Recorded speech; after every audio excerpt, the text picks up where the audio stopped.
What's up guys, Houndish here, and today we're jumping in with a breakdown of all of the content and updates that we're going to see for Destiny 2 this week. So going into a little bit more depth for some of the elements this reset. Of course we get updates from Bungie, so we'll touch on that stuff. We'll also speak about upcoming reveals for final shape changes that we'll see this week, and some additional gameplay elements to be aware of. That includes that we should be seeing the season finale for Season of the Wish. We also have a brand new Pantheon and the latest quest for the Archie location, as well as additional rewards, some secret bets, quests, and more. So plenty to talk about in the video today as always guys. If you find it useful, a rating below really does help us out. Also be sure to get subscribed to the channel, as we are going to get a lot of final shape news and of course the new content itself, so I'll keep you posted on that. But now, let's get into it. And firstly, outside of the game itself, something to keep you aware of this week, but Bungie had said, in order to prepare players for the next expansion, of course, they're breaking down a bunch of details about the changes that we'll see, and they've added, be on the lookout for another sandbox-focused article coming on May 22nd about abilities and exotic armor. So, much like we had an in-depth preview for weapon changes last week, on Wednesday, once again, we'll get another blog post from Bungie, this time focused on abilities and exotic armor updates. So, if you're curious to find out about those, we'll get them on Wednesday, and I will, as always, keep you posted. Otherwise, a generic reset reminder, but up until June 3rd, keep in mind that players will get a deep sight guaranteed weapon drop upon completion of a seasonal activity. So if you want to pick up any of the craftable weapons from this past year, or if you need to catch up on any of them, we do have that opportunity to get extra drops all the way up till the final shape. And there's still a couple of weeks to do that, so plenty of time to take advantage of it. Up next though, getting into slight spoiler territory, nothing too major, but Bungie had said that veiled threats will emerge this week, which appears to be a teaser for the season finale for Season of the Wish. Now, we've known that this exists for quite some time. Bungie have also referenced it directly with a new mission called Closer to the Heart, and there'll be some quest steps to kick that off as always. Obviously, this is the sort of lead-in to the final shape or the closure for Season of the Wish itself, so in terms of narrative, it should be a pretty juicy one. But there's an additional drop that we've known about for a while for Season of the Wish, which is the Unforeseen Consequences exotic ship, and there's a very significant chance that this will drop as part of the season finale as well. So while there may be other elements to it which we'll find out about at the reset, it does appear that it's happening this week nonetheless, so something else to look forward to.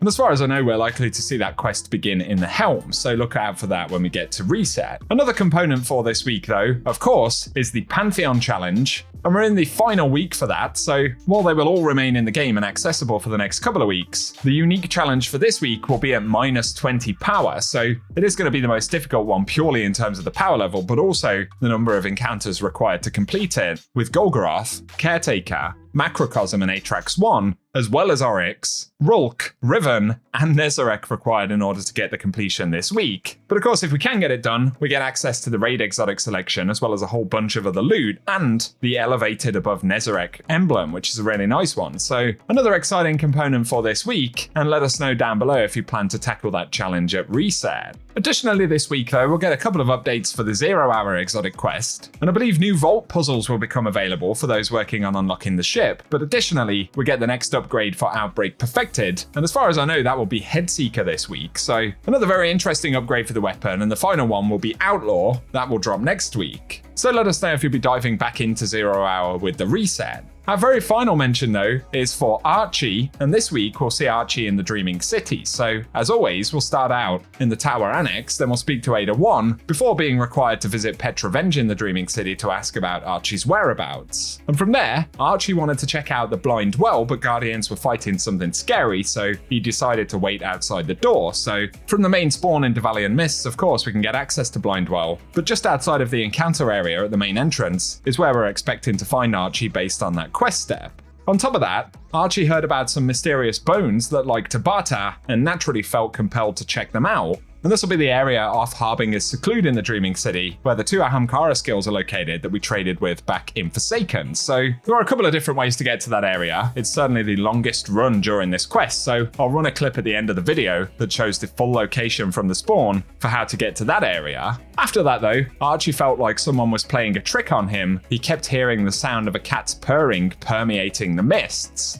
Presumably this refers to Devalian Mists once again, so from the spawn, if you head slightly to the left hand side, there is a cliff here, And back in Forsaken, there was a collectible cat that was located down in a cave underneath this area. So as far as I know, that's probably what the quest step is referencing this week. I'm not aware of another cat location in Dvalian Mists. You'll have to correct me if I'm wrong, but this should be the next stop for the Archie quest this week. And then the final stop is that Archie wanted to say hello to the Queen if she was around. So from Dvalian Mists once again, if we head towards the Spine of Keres, ultimately we get to the very large tower right here. And this is where the portal to Mara's throne spawns. I'm not certain if it's a week where the portal actually opens up or not, but either way, if we head to the tower, about halfway up is where the portal normally spawns. So presumably either here or just through the portal is where we'll find Archie's very last stop. So I hope that quick heads up on those potential locations have been helpful, guys. Once again, I'll run the location with the Ahamkara skulls at the end of the video, but for today, that's what we have to speak about. As always though, I'll be keeping you posted, so stay subscribed to the channel and hit the notification bell so that I can keep you up to date. If you've enjoyed the video today though, a rating really does help us out on the channel, and also be sure to get subscribed so that I can keep you posted with more Destiny content. Otherwise though, thanks a bunch for tuning in, and whatever you get up to, I hope you guys have an awesome day.